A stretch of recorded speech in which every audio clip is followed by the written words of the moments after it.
എല്ലാവർക്കും എൻ്റെ യൂട്യൂബ് ചാനലിലേക്ക് സ്വാഗതം. അപ്പം ഇനി ഒരു ലഞ്ച് വ്ലോഗാണ്. ഇനി ലഞ്ചിന് ഞാൻ മുട്ടച്ചോറാണ് ഉണ്ടാക്കുന്നത്. അതിൻ്റെ കൂട്ടത്തിൽ മത്തി വറുത്തതും ഒരു സാലഡ് കറി, അത്രേ ഉള്ളൂ. സിമ്പിളായിട്ടുള്ള ഒരു ലഞ്ച് കോംബോ, എന്നാൽ നല്ല ടേസ്റ്റി ആയിട്ടുള്ള ഒരു ലഞ്ച് കോംബോ ആണ്. ആക്ച്വലി ഞാനിതിപ്പോൾ രണ്ടാമത്തെ തവണയാണ് മുട്ടച്ചോറ് ഉണ്ടാക്കുന്നത്. ആദ്യമായിട്ടുണ്ടാക്കിയത് ആക്ച്വലി അബദ്ധത്തിലുണ്ടാക്കിയതാണ്. ഞാൻ കുറേ നാളായിട്ട് വിചാരിക്കുന്നുണ്ട് ഇത് ഉണ്ടാക്കണമെന്ന്. പക്ഷെ എനിക്ക് പറ്റുന്നില്ല. മീൻസ് ഞാനങ്ങ് മറന്നു പോവും. ചിലപ്പോൾ ഞാനങ്ങ് മറന്നു പോവും, അല്ലെങ്കിൽ അങ്ങ് വിട്ടു പോകും. അപ്പം ഈയിടെ ഒരു ദിവസം കുറച്ച് ഗ്രേവി, ഞാൻ തക്കാളി വഴറ്റി കുറച്ച് ഗ്രേവി ഇരിപ്പുണ്ടായിരുന്നു. അപ്പം അത് രാവിലെ ഞാൻ ദോശയുടെ കൂടെ ചപ്പാത്തിയാണ് എന്തിൻ്റെ കൂടെ സൈഡായിട്ട് ഞാൻ കുറച്ച് തക്കാളി വഴറ്റിയായിരുന്നു, തക്കാളി സബോളയും കൂടെ. അപ്പം അതിൻ്റെ ബാക്കി ഇരിപ്പുണ്ടായിരുന്നു. അപ്പം അതിനകത്ത് ഞാൻ ഇതുപോലെ മുട്ട പൊട്ടിച്ചൊഴിച്ച ദിവസം ഉച്ചയ്ക്ക് മുട്ടച്ചോറുണ്ടാക്കി. അത് അബദ്ധത്തിൽ അങ്ങനെ, അപ്പം എനിക്ക് ആ ഗ്രേവി കുറച്ചേറെ ബാക്കി ഇരുന്നപ്പോഴത്തേനും ഞാൻ അങ്ങനെ ചിന്തിച്ചത് ഉണ്ടാക്കിയതാണ്. പിന്നെ അത് ഉണ്ടാക്കി കഴിഞ്ഞപ്പോൾ ഞങ്ങൾക്ക് രണ്ടുപേർക്കും ഇഷ്ടപ്പെട്ടു.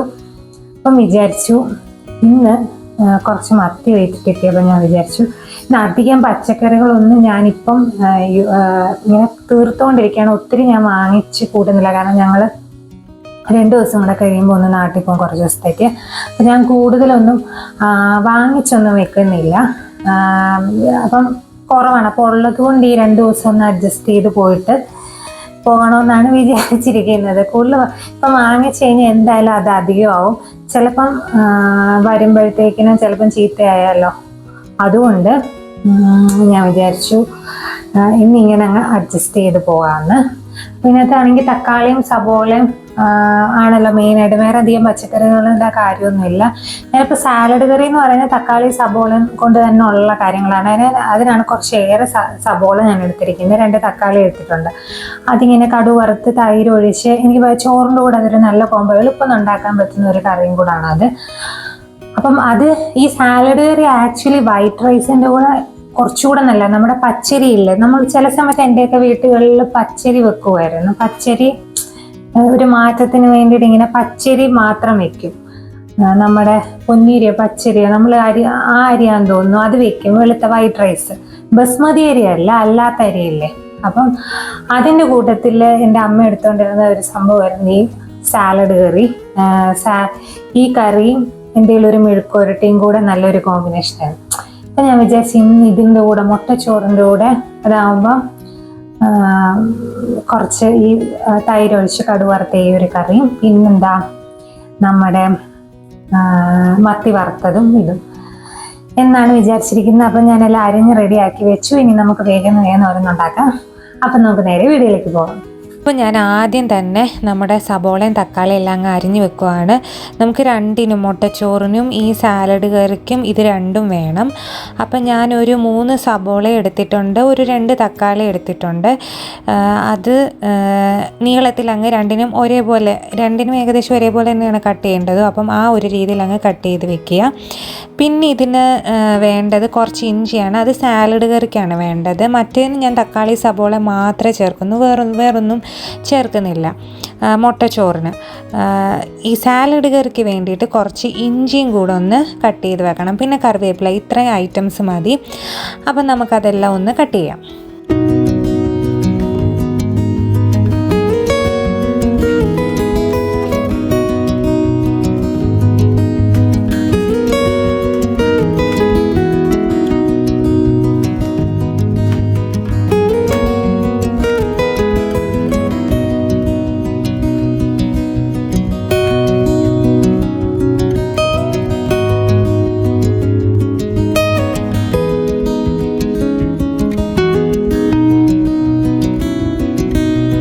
നമുക്ക് ആദ്യം ഇനിയും സാലഡ് കറി ഉണ്ടാക്കാം. അപ്പോൾ അതിന് വേണ്ടിയിട്ട് നമ്മുടെ ചട്ടി ചൂടായി, കുറച്ച് ഏറെ അങ്ങ് ചൂടായിപ്പോൾ ഇത്രയും ചൂടാകേണ്ട ആവശ്യമില്ല.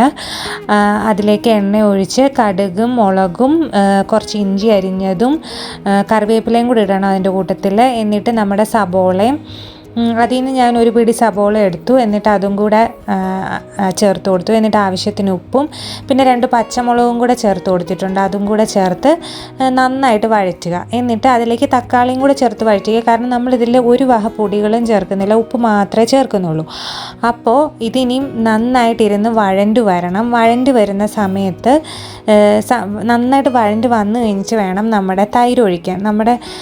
അതും കൂടെ കഴിഞ്ഞ് ഈ സംഭവം റെഡി. പക്ഷേ ഇത് നല്ല ടേസ്റ്റാണ് ഇത് ചോറിലൊഴിച്ച് കഴിക്കാൻ. പ്രത്യേകിച്ച് നമ്മുടെ പച്ചരിയുടെ കൂട്ടത്തിൽ, ബസ്മതി അരിയല്ല, നമ്മൾ പച്ചരി വെക്കത്തില്ലേ വീട്ടിലൊക്കെ, വൈറ്റ് റൈസ് ഉണ്ടാക്കത്തില്ലേ, നമ്മൾ വ്രതത്തിനുമൊക്കെ ഉണ്ടാക്കുന്ന ഒരു ടൈപ്പ് വൈറ്റ് റൈസില്ല, അത് പച്ചരി എന്നോ പൊന്നിയരി എന്നൊക്കെ പറയുന്ന അരി, അതിൻ്റെ കൂടെ ഇതൊഴിച്ചുണ്ണാൻ ഭയങ്കര ടേസ്റ്റാണ്.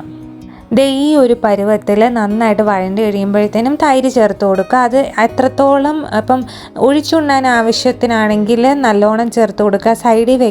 സൈഡിൽ വെച്ചാൽ മതിയെങ്കിൽ അതനുസരിച്ച് ചേർത്ത് കൊടുക്കുക. ആ ഒരു രീതിയിൽ തൈരും കൂടെ ചേർത്ത് കഴിഞ്ഞാൽ നമ്മുടെ ഈ ഒരു സംഭവം റെഡിയായി. ഇനി ഇതിനകത്തേക്ക് ആവശ്യത്തിന് ഉപ്പ് നോക്കിയിട്ട് ചേർത്ത് കൊടുക്കുക. ഇനി നമുക്ക് വേഗം തന്നെ മത്തി വറക്കാൻ വയ്ക്കാം. അപ്പോൾ അതിന് ഒരു 4 മത്തിയെ ഞാൻ എടുത്തിട്ടുള്ളൂ. അതിലേക്ക് ഒരു 3-4 ചെറിയുള്ളി ഞാൻ ചതച്ച് വെച്ചിട്ടുണ്ട്. അതിൻ്റെ കൂട്ടത്തിൽ കുറച്ച് എരിവിന് ആവശ്യത്തിനുള്ള ഒരു 1-1.5 ടീസ്പൂൺ മുളക് പൊടിയും മഞ്ഞൾപ്പൊടിയും ഉപ്പും ചെറിയുള്ളിയും മാത്രമേ ഇപ്പോൾ ഇതിനകത്തേക്ക് ചേർത്തിട്ടുള്ളൂ. വേറൊന്നും ഞാൻ ചേർക്കുന്നില്ല. അങ്ങനെ വേറൊന്നും കാരണം കുറച്ചൊന്ന് ലേറ്റായിപ്പോയി, അതുകൊണ്ട് എനിക്ക് വേഗം തീർക്കേണ്ട ഒരു ആവശ്യം വന്നു.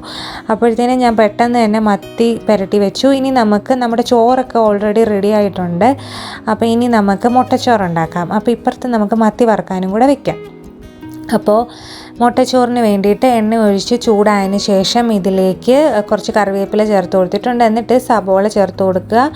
അത് ഒന്ന് വഴറ്റിയെടുക്കുക. അതിലേക്ക് കുറച്ച് ഉപ്പും കൂടെ ചേർത്ത് കൊടുക്കണം.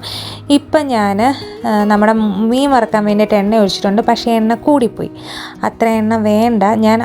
അത് എനിക്ക് ബോധം വന്നില്ല, ഞാൻ എണ്ണ കൂടുതലാണ് ഒഴിച്ചതെന്ന്. എനിക്ക് മത്തിയെല്ലാം ഇട്ട് കുറച്ച് കഴിഞ്ഞപ്പോഴത്തേനും ഇങ്ങനെ അതിനകത്ത് കിടന്ന് മൂക്കുന്ന ഒരു ഫീൽ ഉണ്ടായപ്പോഴാണ് ഞാൻ എണ്ണ കൂടുതലാണല്ലോ ഒഴിച്ചതെന്ന് എനിക്ക് തോന്നിയത്. അപ്പോൾ അത്ര എണ്ണ ഒഴിക്കേണ്ട കാര്യമില്ല.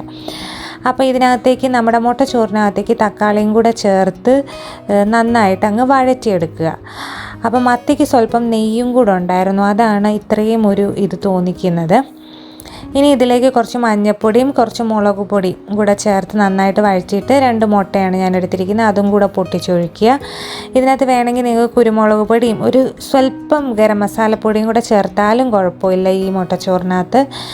ഇപ്പം ഞാൻ അതിനകത്തേക്ക് അത് ചേർത്തിട്ടില്ല, പക്ഷേ ഇതിന് മുമ്പ് വെച്ചതിൽ ഞാൻ ചേർത്തിരുന്നു. അതിനായിരുന്നു തോന്നുന്നു കുറച്ചുകൂടി ഒരു ടേസ്റ്റ്.